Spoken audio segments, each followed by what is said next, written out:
వదినమ్మా ఏం చేస్తున్నావు? కర్రీ చేస్తున్నా. ఎందుకు కర్రీ? ఆల్రెడీ ఫిష్ కర్రీ ఉన్నాక ఇది ఎందుకు?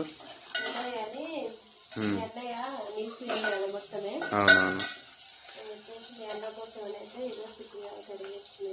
అదే అందరు కామెంట్స్ లో అడుగుతున్నారు, నైట్ అన్నయ్యకు ఎందుకు ఫిష్ కర్రీ చేయలేదు అంటున్నారు. అన్నయ్య అయితే నీసు ఇట్లా ఏం తినడు, ఓన్లీ వెజ్జే, నాన్ వెజ్ అంటూ ఏం లేదు.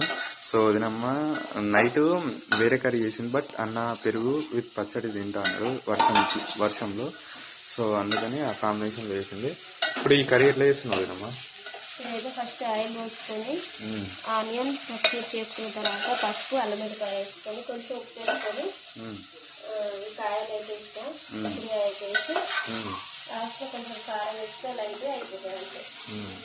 మీరైతే ఇట్లా చేస్తే మీరు అట్లా వేస్తారా? ఇది నీకు రాజధానికి ఫేవరెట్ కర్రీ కదా? నాకైతే నాకు ఇష్టమైన కూర గింజలు అంటే మస్తు ఇష్టం నాకు. అనిపిస్తుంది కర్రీ బాగుంది.